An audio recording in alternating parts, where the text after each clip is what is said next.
Good morning, all. At this time, I will call the Audit and Finance Committee meeting to order. Our first order of business is approval of the February 3rd, 2026 meeting minutes. Have a second? All in favor, say aye. Aye. Motion passes unanimously. Okay, we have several briefings today. Our first is our annual comprehensive financial report and external audit results. We have Dan Barone with Forvis Mazars here to speak. Dan, welcome.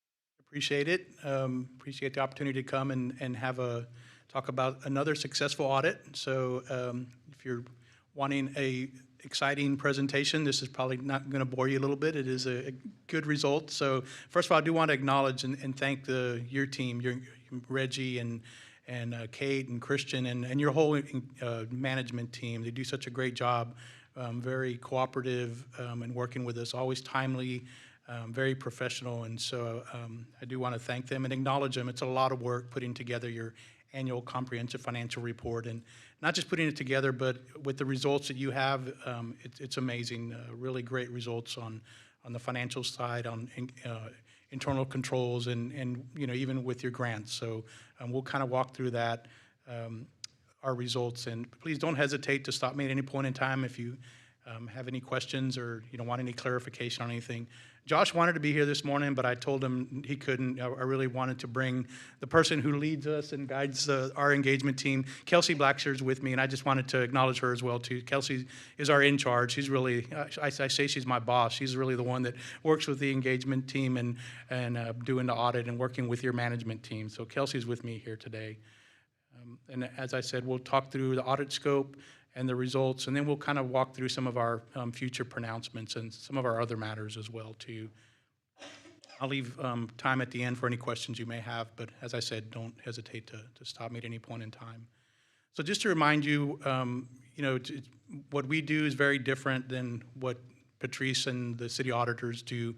We do work hand in hand. We work with them to make sure there's no overlap in what they're doing versus what we're doing. But really what we do is twofold. We do the audit of the financial statements, your annual comprehensive financial report, and issue opinions on those. And so we have issued clean or unmodified opinions on those. So those are the type of opinions you want.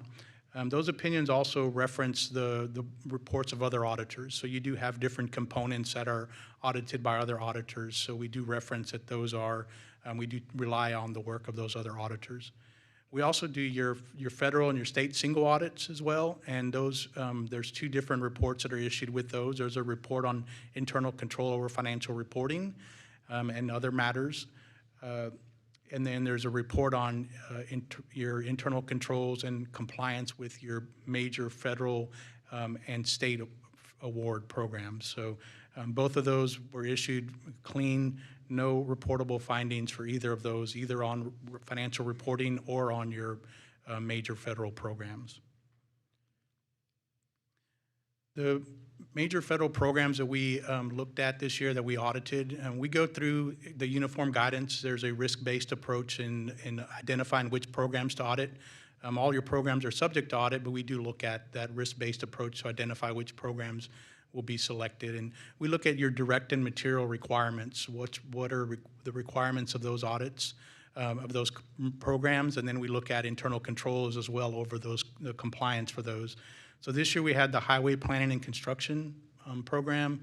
We had the Coronavirus State and Local Fiscal Recovery Funds program, and then the Low Income Home Energy Assistance program.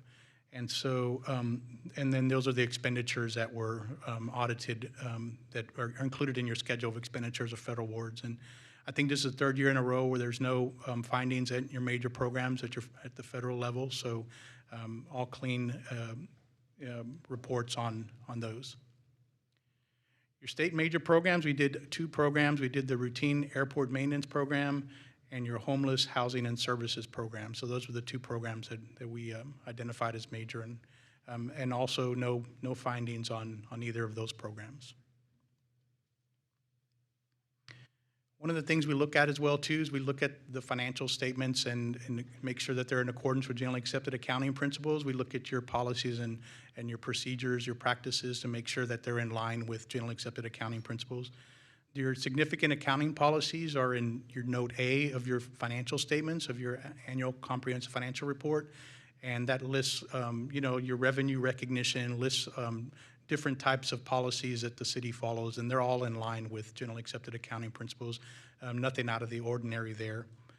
There was one new statement that was adopted in the current fiscal year. There's actually two, but the only one that had any kind of an impact, compensated absences, statement number 101, did not have a significant impact. You were already accounting for compensated absences. It did change the disclosures a little bit on that, so there was a little bit that change in the footnotes. There was a requirement to go back and look at your previous fiscal year to see if there were any material changes, and there were not any material changes. So, but that was adopted by the city in the current year. There were no unusual policies or methods. As I mentioned, everything is in line with generally accepted accounting principles, and no alternative accounting treatments. Some of the areas where there's management judgment, where there's estimates involved, we do make sure we spend a significant amount of time in these areas to make sure that the assumptions that management is using are reasonable, make sure there's no management bias in these estimates, so we do look at these.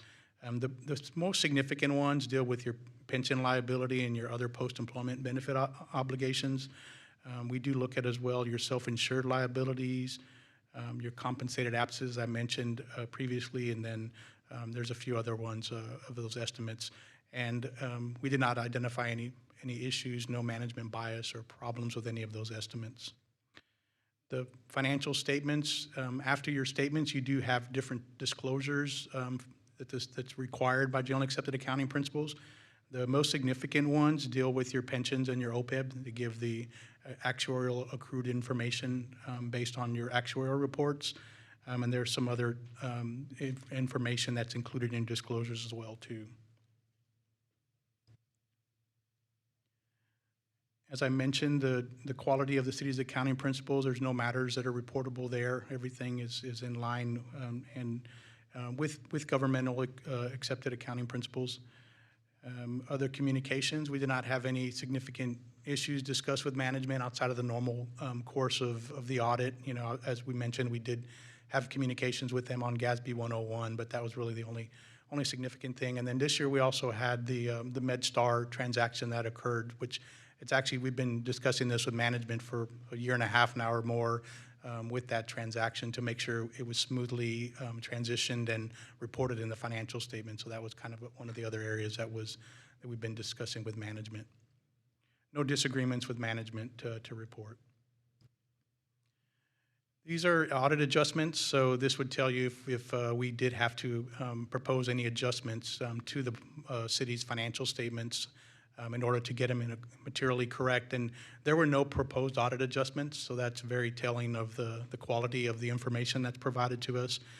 There was one minor, we call it a past adjustment, and it's really just an immaterial, it was over our scope where we have to disclose it to you, but it's very immaterial. It's really just the difference of the GASB 101. Technically, you're supposed to restate the prior year fund balance and net position for any change, but as I mentioned, it's an immaterial change, and it didn't make any sense to go back and restate prior year. So the current year balance is correct. Your 9/30/25 compensated absences is correct in accordance with 101, and so that's really the only thing that we identified. And another very telling slide, any audit findings, no matters are reportable. So I think all in all, very good, clean audit. I think, cooperation was great. And I think I was talking to Councilmember Blaylock earlier, and he said this is his third year as chair and 3 great audits. So thank you for your leadership in guiding it. I will say, there was so much effort done by Reggie and everyone else in the city to make that possible. I just like to sit here and thank them for their hard work because they made this happen. I'm going to quickly go through some of the future pronouncements. I'm not going to go into much detail on them, but just so you have an idea. I think it's important for you to know what's out there in the horizon, and then I'll just have any questions you may have. There's GASB statement number 103. It's just some tweaks, minor, what we call just kind of looking at some of the reporting and trying to make it consistent practice, and then also just kind of improve some of the reporting. So that'll be implemented next year. I don't think it's going to have any significant effect on the city. Your financial statements, y'all already do a really great job in what you do in them. So I don't think it'll have much of an impact. Statement number 104 just deals with disclosures of certain capital assets. The last couple of years, you've had leases and SUBITAs, your subscription-based IT agreements that have come on, and this is just kind of clarifying how to incorporate all that and put them and disclose all that. All that's already being done by the city, so I don't think this is going to have a significant impact. And then GASB statement number 105 is just disclosure of subsequent events, things that large transactions or unusual items that happen after year end. The city already looks at that and already discloses anything that's happening. So really all three of these that are best practices are already being done by your management team. And just like you like to brag about the city, we like to brag about Fort Worth Mazars, just to kind of give you an idea of who we are. I think it's important that you know that we do serve 850 plus public sector clients. We're the #3 provider of single audits. And we do have a national and now global presence in public sector. And so, we've changed a lot in the last 3 years. I think I've been with the firm for 5.5 years now and gone through 3 name changes. So I think, we started off as BKD and went to Forvis, and now we're Forvis Mazars, an international firm. So proud of that. So with that, I will open it up to any questions you may have.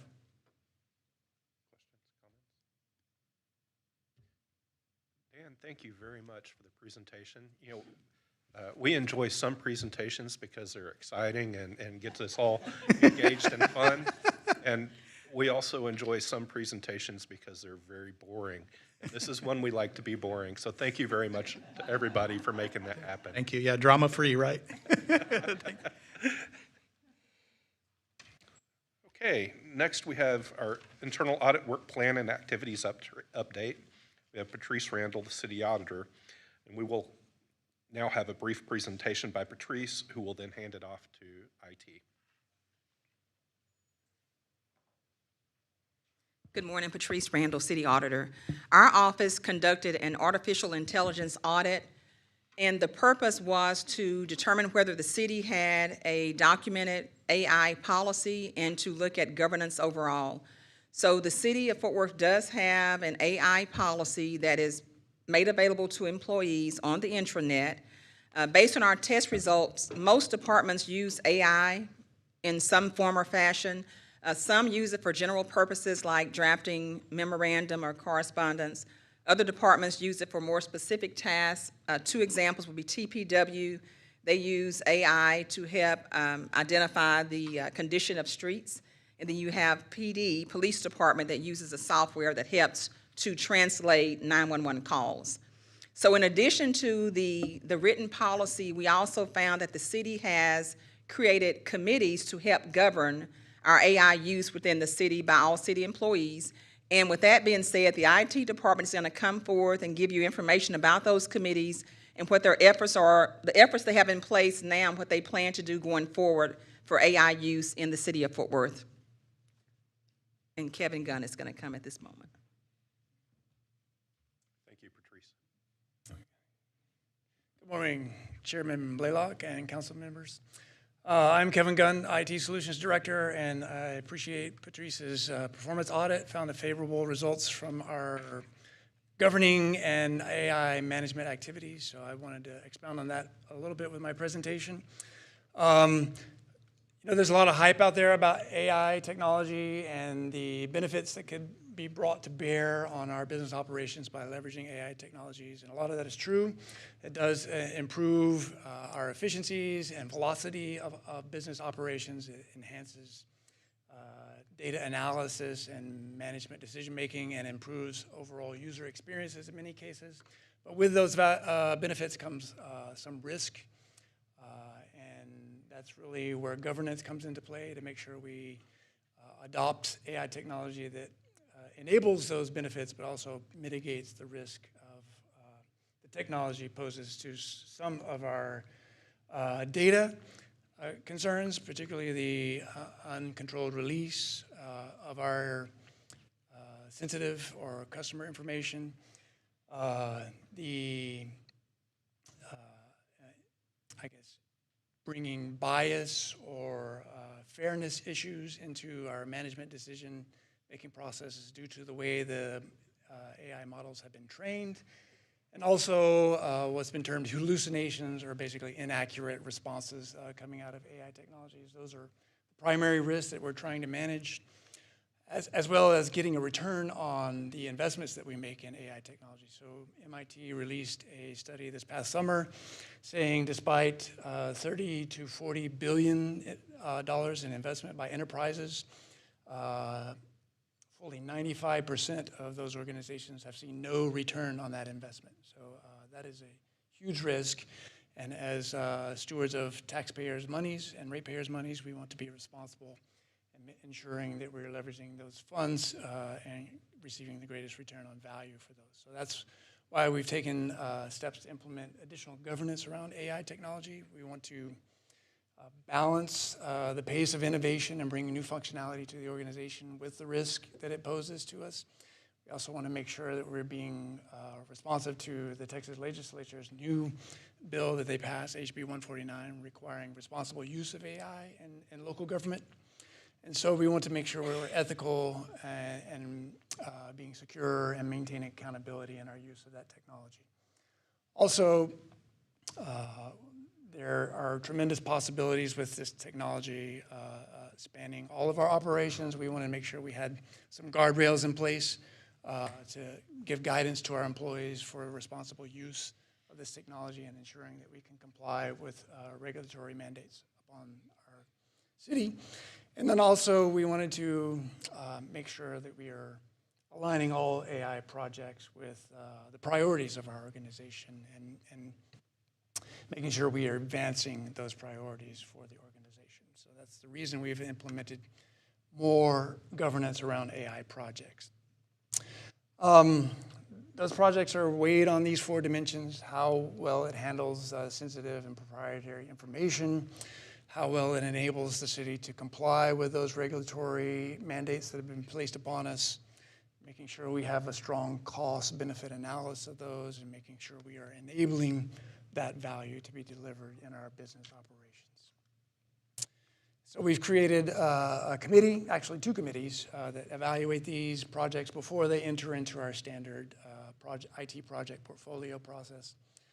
The first committee, the AI Request Review Committee, will monitor those projects and requests from a technical perspective, so making sure the proposed project aligns with our city's technology implementations and will integrate into those implementations. And then the second committee, the AI Governance Committee, will examine those projects from a policy and management perspective. And once they have been reviewed and received approval, then they will flow into our standard IT project portfolio management process. Before we leave this, how did you pick the members for the committee and which departments? Yeah, absolutely. We actually have a lot of interest in AI technology, and a lot of projects are underway for AI technology. So that's really the source of our membership. We went out to the departments and asked for, one, those who are interested in participating, or those who are already pursuing AI pilot projects, and that's how we made up the membership. The departments represented are a broad swath across the city: public safety, police and fire, operating departments like transportation, public works, parks and recreation, libraries, and as well as IT department. So we have broad representation across many of our operations for the membership. Kevin, which ACM is seated on the governance committee? It's ACM DiGiordano, I'm sorry. Giordano? That's right. We're Giordano, just testing sorry. you on her name. I had DiGiorno pizza last night. Not enough coffee this morning, I'm sorry. ACM Giordano is the ACM. All right, so one of the first decisions the committees undertook is what's going to be the city's AI platform for building these types of solutions. We have examined a lot of those, and the committee has determined that Microsoft Copilot is going to be the best platform for the city for a variety of reasons. Most of all, it does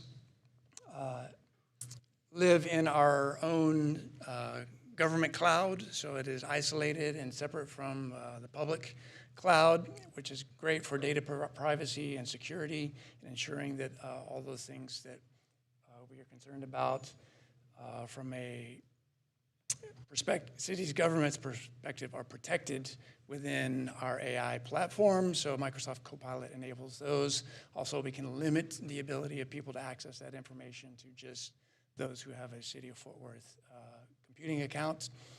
Also, it enables regulatory compliance in much the same way that we have for all of our other Office Productivity Suite and SharePoint and OneDrive and those sorts of things. We can enable us to do e-discovery across those things, respond to Public Information Act requests, and establish digital rights on those things to control who can access, when they can access, and how they access that information.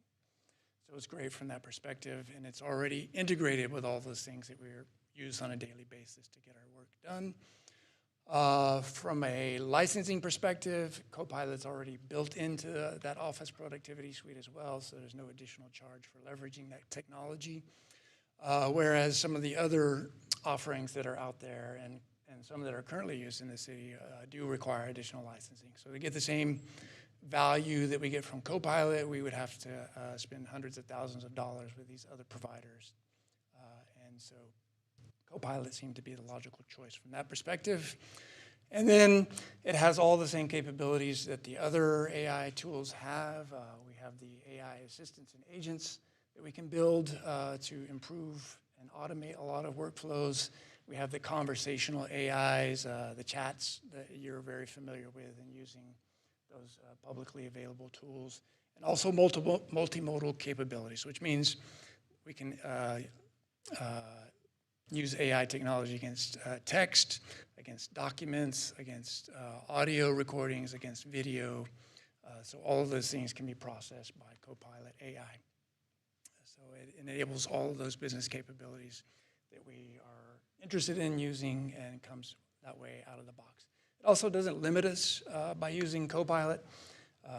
Their AI Foundry has all of the models that are out there commercially available built in. So if we need to use one of those other models, we have access to it, but also still within that framework that Copilot brings to the table.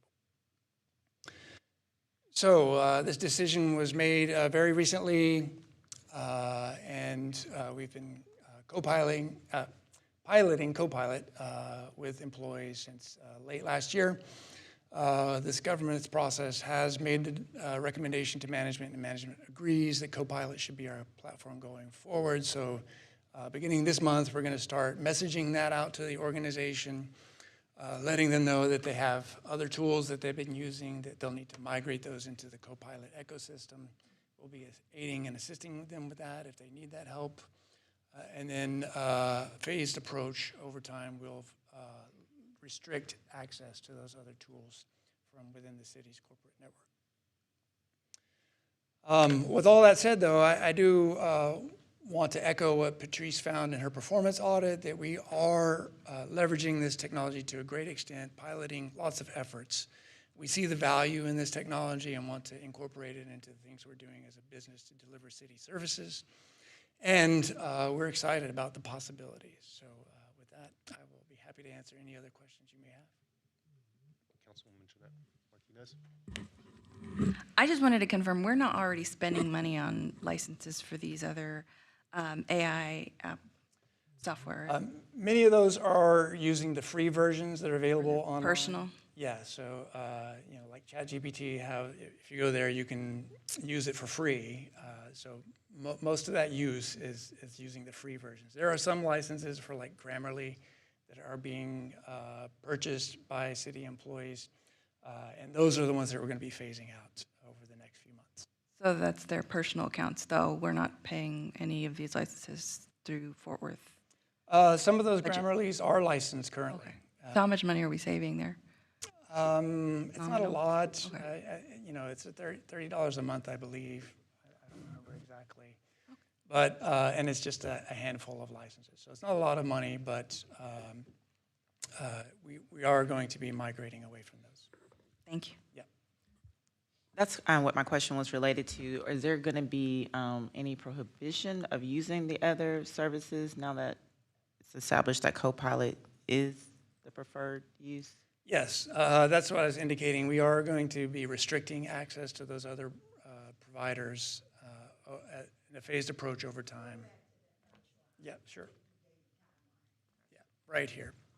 So over the next few months and into the summer, we're going to start restricting access to those. But to be clear, you've also indicated that those tools can be accessible through Copilot if needed. Yeah, the models that we have for Gemini, OpenAI, those are accessible through the Microsoft Copilot platform. So we can still create agents and develop workflows around those models, just not going through their web interfaces, yes.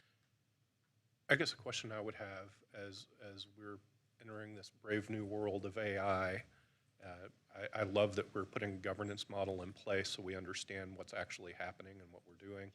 I think that's very important and commend you and the rest of the city for moving forward in that direction. What I would ask, and there may be, there may not be, have we started putting together any ethical training or use of AI to teach our employees how it can help them in their jobs?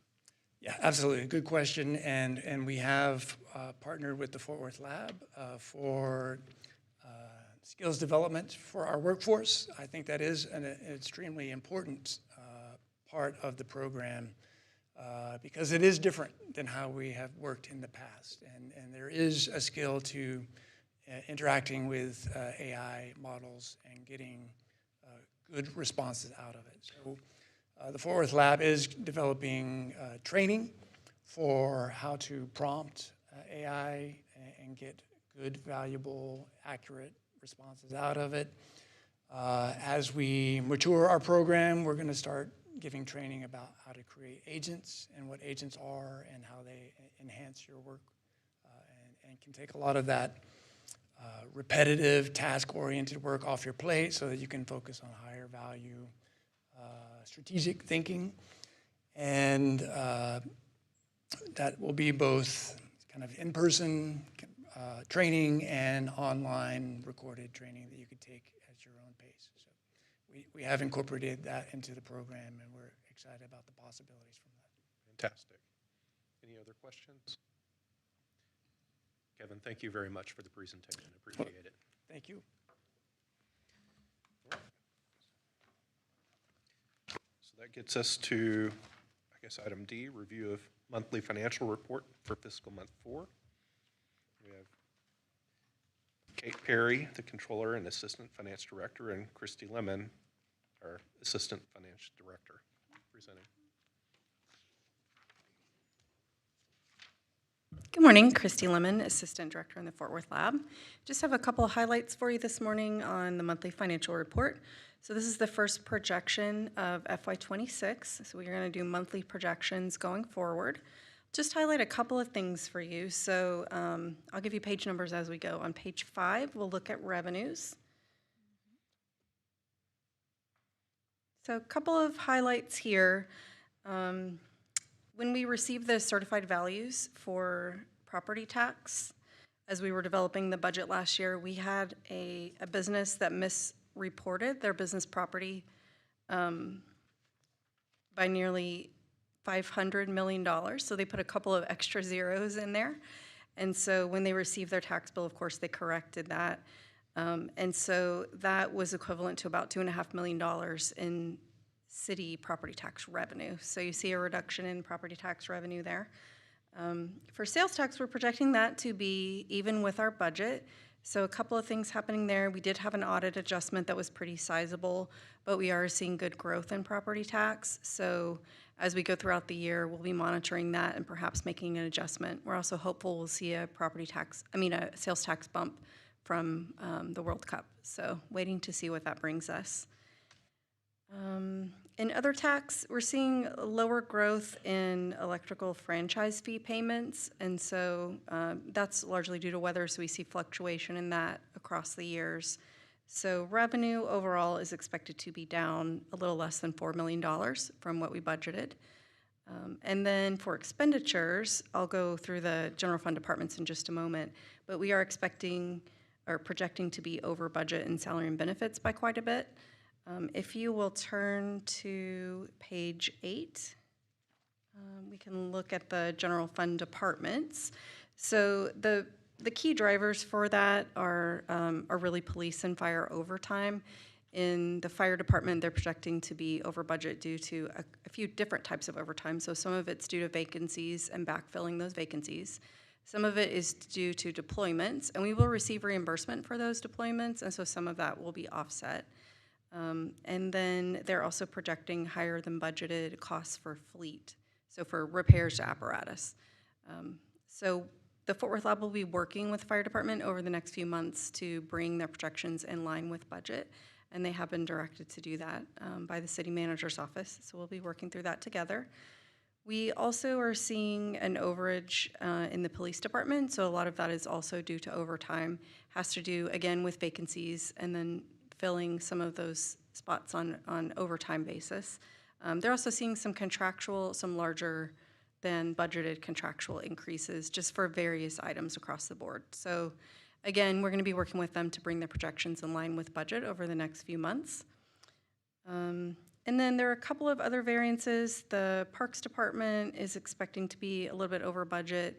That's primarily due to summer employment of part-time employees. So when we raised the minimum wage, we didn't budget for the part-timers as we should have, so we'll correct that throughout the year. So these are early estimates, and they're projected through the end of the fiscal year.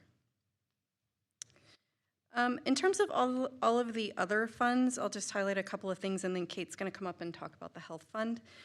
So almost all funds are projecting to either contribute to fund balance or net position. The municipal parking fund is projecting to use a little bit of net position, $33,000. And then we do have the overage in the health fund that we've been talking about over the past several months. Retiree health fund is also projecting a small shortfall. So if you'll move to page 21, I think Kate's going to come and talk about the health fund for a moment. Yes.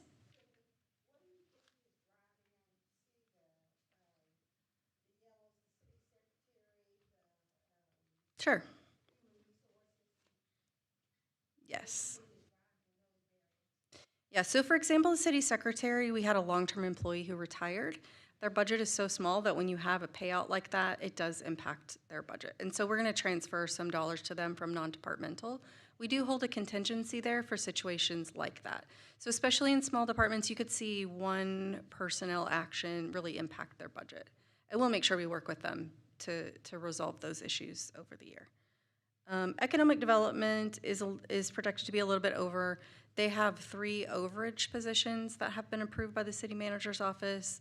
So kind of, in those small budgets, you'll see that impact. So, yeah. Okay, any other questions before I turn it over to Kate? Okay, thank you.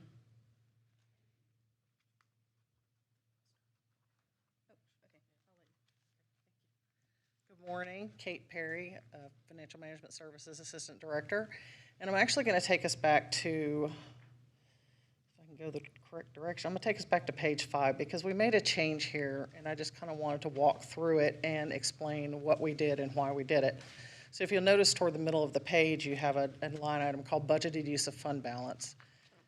And we added this because if you remember at the end of the fiscal year 25, we always set aside some committed fund balance and assigned fund balance for different areas, capital projects, set aside some interest for potential projects that we don't know are going to come to fruition yet, that kind of thing. And so when we looked at this first presentation for the fiscal year, there was a very large additional use of fund balance. And what we wanted to do was break out what part of that was actually planned. So that's what you're seeing in that budgeted use of fund balance line item. And because it sort of operates like revenue, but it's really just a budgeted item, that's why it's not sitting with the revenues.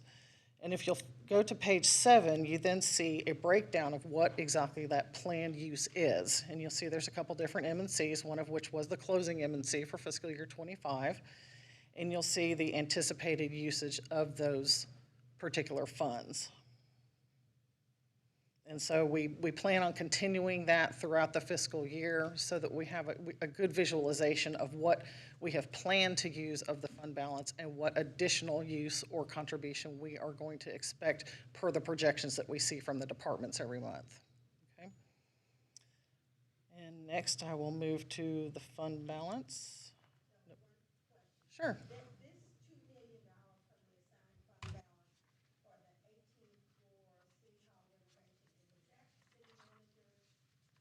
I'm sorry, would you repeat that? It was approved by council.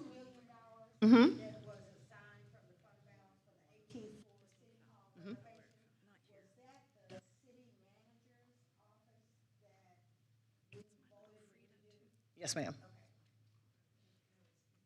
Oh, it's not? Okay. Okay. Okay, so when we also added this little piece, which is just a kind of a roll forward of the general fund balance, and you'll see that those two projected line items are broken out. So based on the projections that we're seeing from all the departments, we are looking at what the fund balance is, what it's expected to be, and what the differences are, which again are replicated from that first schedule. And now we will go to the health fund. I know Kristen is going to come up and do a presentation because they are working with consultants on a long-term plan for the health fund. Our concern is really fiscal year 26. We have already made a contribution from the general fund and other funds, about $6.7 million into this fund. Our concern is that at the end of the year, with the projections that we see, we may be looking at a negative net position. And we cannot have a negative net position. So just putting it out there that there may be another adjustment to this fund of $6 to $7 million just to keep it from going negative. So that's going to be a potential transfer of interest income. We're looking at other sources potentially. And so that's just what we're looking at this point on that fund. So, any questions? Thank you. Thank you very much, appreciate it. Next on our agenda, we have the City Health Fund Performance Update. Kristen Smith, Human Resources Director, Joanne Hilton, Assistant Human Resources Director, and HUB International. Hey.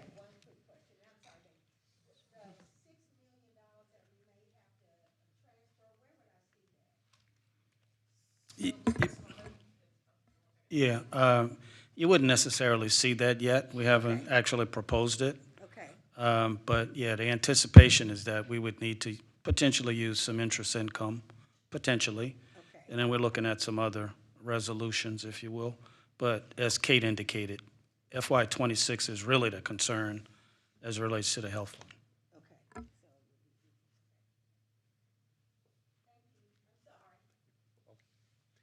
Please. Morning. Kristen Smith, Human Resources Director. As mentioned, we have been working actually for several months, starting in December with a one-time engagement to do a comprehensive review of both the health fund financing mechanisms as well as our plan and program designs. You have the full comprehensive report in the binder in front of you, but our consultants are here and they are going to give a high-level overview focused just on the financials and then I'll come back up and talk through some cost-saving measures that we are focusing on for the short term and then for the longer term. One of the key elements of this consulting engagement is a multi-year strategic plan. Given our position with the health fund, we do anticipate that it will take us, at least 2 to 3 years to have a healthy fund as well as meet our fund balance reserve requirements. So with that, I'll ask Hub to come up and give a quick overview.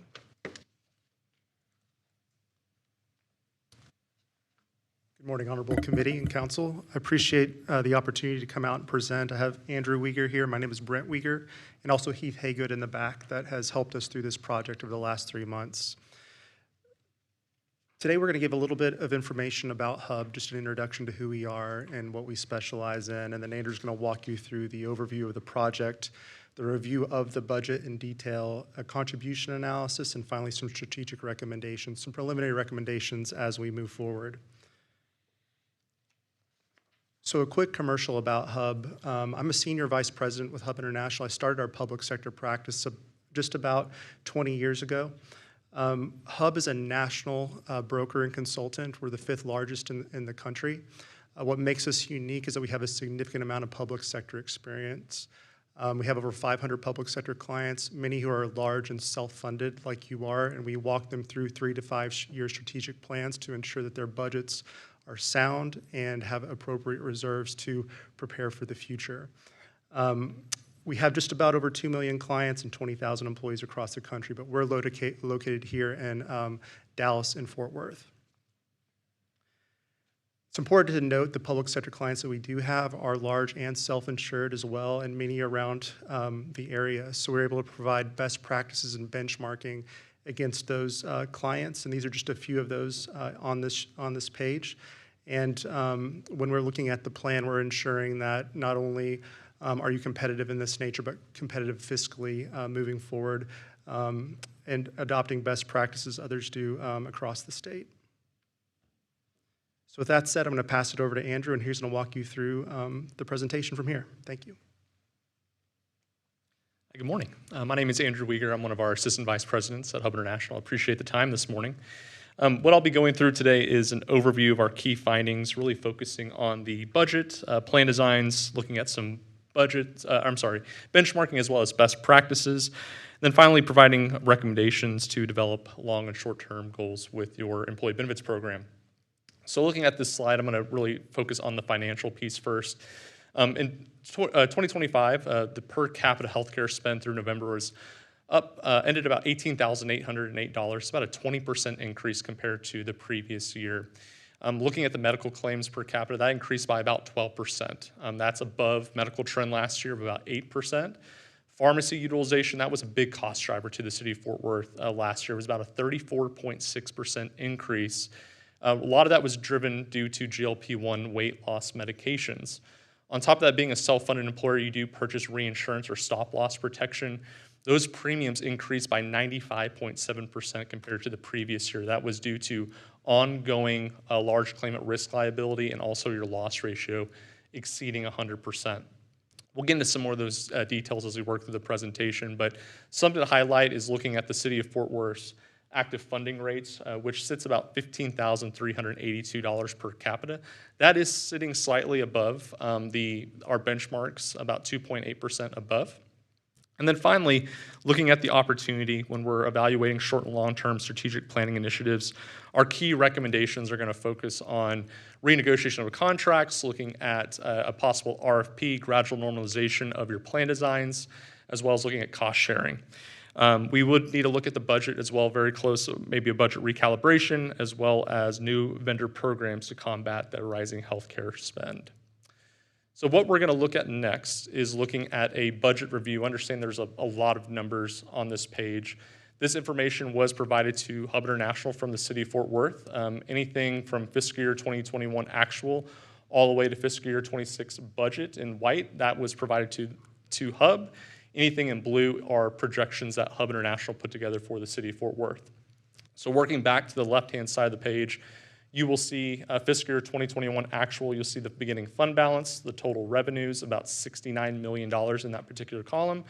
The total revenues available for that particular for that year was $109 million. And then we look at expenses, your salary and benefits, operations and management, and then your total expenditures sitting at $64.4 million. One of the most important numbers here to look at is your ending fund balance. For fiscal year 2021, it was sitting at $45 million. That was a very healthy reserve for that particular year. If you work across the page going all the way to fiscal year 26 budget, you will see that the reserve has decreased significantly during that time. The budget that the city provided us for fiscal year 26 is sitting about $9 million, $8.9 million for that year. So about an 80% decrease during that time period. And a lot of that is due to increased expenses on the health plan. What HUB did is we provided the city our own internal projections for fiscal year 26. That's highlighted in the HUB projected row or column. You could see that in that red row going to the top of the page, we left your revenues sitting at that $95 million. But we ran our own actuarial claims projection where the city was budgeting expenses of $106 million for this fiscal year. Our internal projections, which is looking about 24 months worth of claims data, medical trend, pharmacy trend, we're actually budgeting closer to $115 million worth of expenses. If those numbers do land where we anticipate they will, you will see that fund balance is from $8.9 million down to $123,000. Another key finding on this page is if you look at the fiscal year 26 budget provided by the city of Fort Worth, you'll see your total revenues again at that $95 million. Your total expenditures were $106 million, so the city was actually budgeting at a deficit for this current fiscal year. Something that we did in our projections is we did a long-term projection, a 3-year projection, just to factor in where the reserve would be if there were no sort of premium adjustments or new revenue coming to the city of Fort Worth. And as you can see, that number drops dramatically by fiscal year 2029. So what this is telling us is that there does need to be a recalibration of the budget, looking at the funding rates. On top of that, looking at new plan design options to cut into expenses for future plan years. We do show this in a chart as well, looking at fiscal year 21 all the way to our projections. So we show it by expenditures, revenues, your ending fund balance, the required reserve. You do have a reserve policy in place. It's sitting at 25% of expenses. And then lastly is showing your loss ratio. To find that loss ratio, all you're doing is taking your total expenditures divided by your revenues, gives you that percentage. Anything that's in red over 100%, that means that we're over budget for that particular year. So we just wanted to show you a graph here, what that looks like over the next 3 or 4 years. Our active budget observations, many things that I've already highlighted before, but again, the fund balance during this period has decreased from $45 million to $9 million. That's about an 80% decline. We did note as well that the city does have a proprietary fund reserve policy in place. Based on our findings for fiscal year 26, the target minimum reserve level is set at $25.1 million, which is 120 days cash on hand or 25% of expenses, which is best practice. On top of that, for fiscal year 26, the budgeted fund balance is at $9 million, which is sitting below the target reserve levels that we mentioned before. If revenues are not adjusted, the fund balance will approach a negative fund balance in fiscal year 27. And then it is recommended that the city does establish a 3-year benefit strategy by, 1, increasing funding rates, modifying plan design, and implementing cost containment solutions. And there are some recommendations in this presentation we'll talk through here momentarily. There is a separate budget for retirees. We will say that looking at the data, the operations and management did perform well in fiscal year 25, resulting in a 12.5% decrease compared to fiscal year 2024. But over that period, the fund balance has fluctuated. It has decreased from $7.3 million to $6.9 million. It's about a 5% decline over a 6-year period. And same recommendations will also be looking at funding rates, modifying plan designs, and cost containment solutions. We did also look closely at the medical contributions. We did benchmark this compared to like entities. The city currently contributes 79% of total healthcare premium for active employees, while the public sector is sitting around 84%. This means that the Fort Worth is paying approximately $300 to $600 more annually per coverage per tier compared to peers and other organizations. The key finding on this page, though, is based off our actual calculations and looking at the funding rates, they are not set appropriately to adequately fund the employee health expenses. So that's looking at a rate study this upcoming year and making sure that revenues are funding those expenses appropriately. And then also, we just put here at the bottom that the city is funding 93% of the employee-only premium and 74% for dependents, which is in line with benchmarks today. We also looked at your retiree population as well. There's two buckets. You have your pre-65 retirees as well as your post-65 retirees. The city currently employs a risk-adjusted premium rates for retirees, which offsets or eliminates OPEB liability, but this is sitting about 50 to 55% higher than the active rates. And the city has implemented 4 distinct rate structures that are differentiated based on retirees' years of service. And then the post-65 retirees, they are offered a Medicare Advantage program under a fully insured arrangement. We did look at utilization observations to see what were those key trends of why the expenses have been increasing year over year. And what it comes down to is the average cost of inpatient or admission patient cost has increased. Medical admissions per 1,000 are about 25% above the benchmark. Something else that we analyzed was emergency room utilization has increased dramatically as well. ER visits per 1,000 are 9% above the benchmark. More notably, ER cost per ER visit is 68% higher. The city does have access to other lower cost facilities like the centers through Texas Health Resources, also urgent care and primary care, so try to steer employees through communication. And then also imaging utilization has been significantly elevated during this time, really around CT scans. Looking at per 1,000, average 34% above the benchmark, which is about 47% higher on average cost. So that's really looking at heavily concentrated hospital and ER setting utilization. And then when we look at the key findings on your pharmacy, traditional non-specialty drugs has been the primary cost driver. This is centered around GLP-1 medications. This is Wegovy, Zepbound, Mounjaro, Ozempic. This is treating prediabetes, diabetes, as well as weight loss management. When we look at Wegovy and Zepbound alone, those are GLP-1 medications for weight loss. For a 6-month period, it was over $5 million in spend. If we looked at a full 12 months worth of utilization, it was close to $12 million in spend for weight loss medication on the plan. So looking at strategic recommendations as we move forward, what HUB has done is put together a 3-year strategic plan with primary objectives for fiscal year 27 all the way to fiscal year 2029. Primary objectives for fiscal year 27 is stopping the reserve depletion and controlling the risk. Next year would be bending the cost curve and rebuilding the reserves, and then achieving long-term financial and plan sustainability by year 3.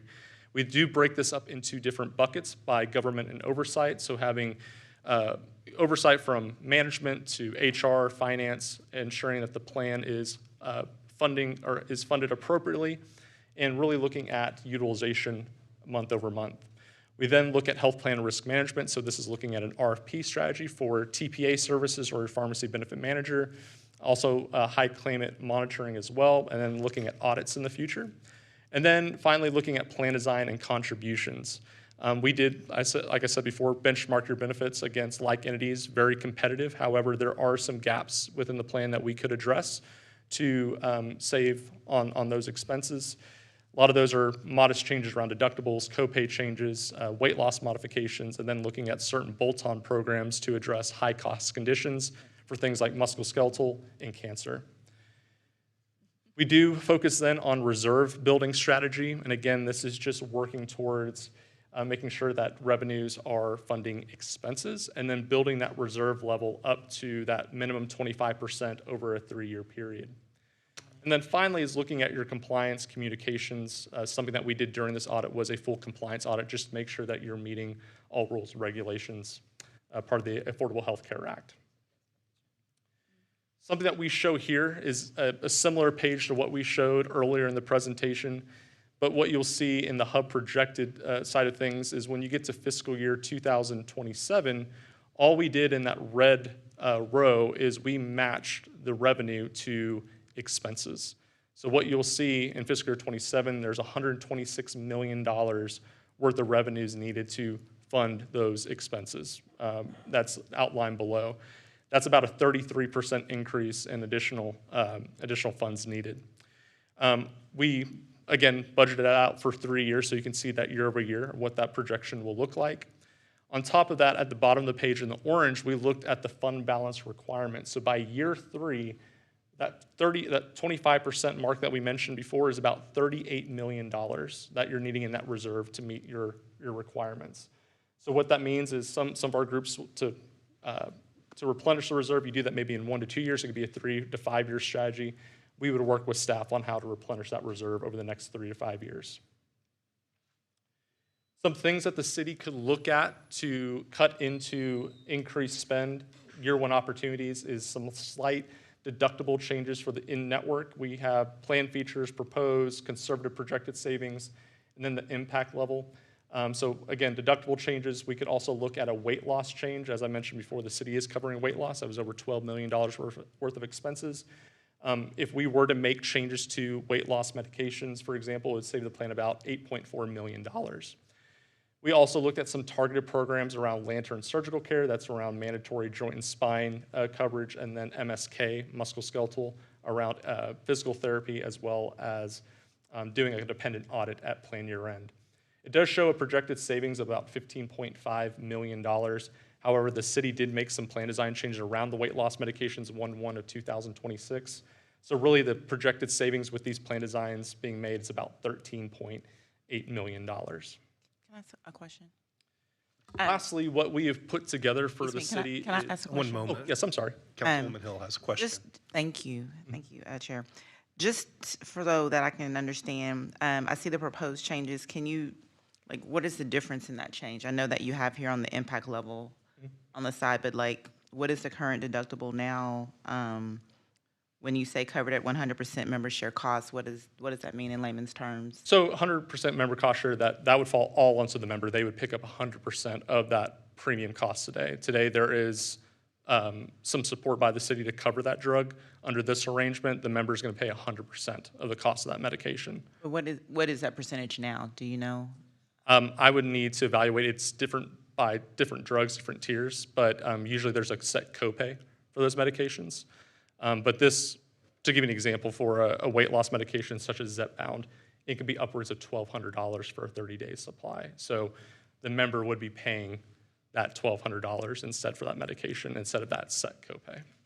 And then for the mandatory for joint and spine, like what does that mean exactly? So under Lantern Surgical Care, it is a voluntary benefit today. It's a high proficient network of specialists and surgeons here locally in the area. They have a highly discounted rate, low surgical avoidance rate in the future.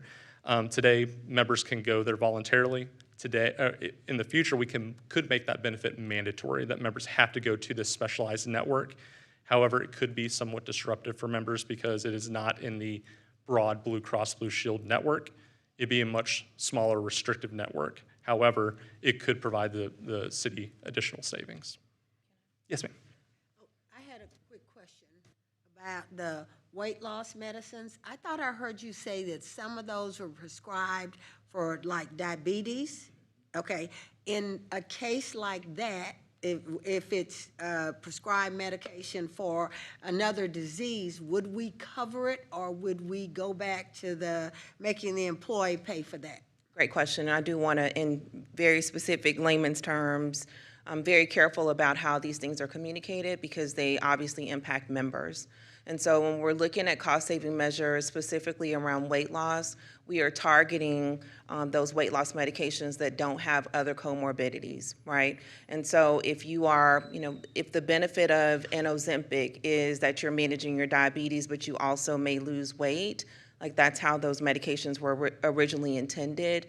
But City of Fort Worth is one of the few employers in this Metroplex that actually cover at a very high level these medications purely for weight loss. And so that's considered more cosmetic instead of needing that for medicinal purposes.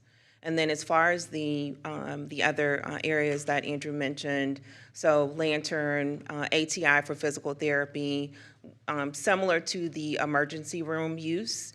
We have, you have access to primary care doctors, you have access to our clinics, you have access to urgent care. All of those are at reduced and negotiated rates. And so being able to educate employees and redirect them to the same services but at a reduced cost where the city is not incurring, 60 or 70% more for those treatments, that would be the approach, redirection. Thank you for that explanation. I want to point out that these are strictly proposals. These are not adopted. Absolutely. And maybe after the presentation is finished, you can come back for a moment and explain what the ongoing process to evaluate those things would look like. And actually, I'll jump to that. We're pretty close to the end. And again, you have the full comprehensive report. So just efforts to date, even though, the numbers, we have work to do on both right-sizing the approach to funding the expenses and rebuilding our reserve. We are in a slightly better position, as Kate shared, because of the allocations that have already come in this fiscal year. We have had ongoing communications with city management as well as the departments because, many of these changes, they will take time to materialize. It's not a, easy on-off with some of these plan and program designs. But we do have to be, very aggressive and have a very strict approach in how we address this strategically, but keeping in mind what the member impacts will be and making sure that there is ramp-up time to be able to address that so people, do not lose access to care and have a chance to recalibrate where they get those services. Some of the short-range goals that we are already starting to have conversations about, these are more best practices and making sure that, some of the expenses around administration of our plans and programs are in place. So, for example, the dependent audit, making sure that the members that we have on our plan are actually eligible, even though we do confirm eligibility at enrollment, making a dependent audit an ongoing process. Dependents, especially spouses, tend to drive plan cost. And so having a very aggressive dependent audit process and having that be consistent is a best practice. And so an example of what that could save us in anticipated cost could be as much as $850,000. We won't know until we start that process, but it is a shorter term opportunity to start to manage expenses. Also looking at utilization for our health centers, our wellness programs, and some of our condition management partners. We have a lot of options for people. So, making sure that we are redirecting and providing condition management and cost reduction programs that are actually tied to what's driving cost on our plans. And then more mid-range goals, over the next fiscal year, again, coming up with a strategy around weight loss. And again, this is specifically targeting the weight loss category that is considered cosmetic and not tied to other medical conditions. And then looking at some of the redirection services, if you have, neck or back or hip issues, having kind of preferred vendors that have pre-negotiated rates that help to reduce the impact of some of those more chronic or longer-term conditions on the plan. So it will take a lot of education for our members, a lot of outreach, but we are looking at what those strategies look like. But none of these are implemented to date, but we are, aggressively working to develop the plans both on the program and plan design area as well as the funding right sizing that needs to happen so that we are not underfunding based on the expenses that are hitting the plan. So I know that we're over time, and I don't want to belabor the point, but I just want to make sure moving forward that I personally, maybe just speak for myself, have a better understanding. Like I saw some recommendations in here with regards to how our premiums compare to industry, to the standards, to other organizations. And so maybe just having a better understanding of how that's all being considered with regards to the recommendations, just that link. Absolutely. There's some presumptions there that we are charging higher premiums in some areas as compared to our counterparts, but yet we're recommending a lot of cuts that will be impacting our members. So somehow just seeing that bridging that, so that understanding for the just layman terms and how people can see how that's being considered and measured. Absolutely. Thank you. Any other questions? Thank you very much. This is an important topic. We care about our city employees. We want to make sure the health plan is solvent and that everyone is taken care of. So I'm very thankful that this effort has been done to start the path to get us back on target. Look forward to that conversation continuing, and I think I can safely speak for everybody here that we would like a future update on the progress of this. Absolutely. And just want to thank our HUB team as well. They've been a great partner, and looking forward to coming back with some additional strategic recommendations. Thank you very much. Is there anything else? Okay. With that, I will call the meeting adjourned.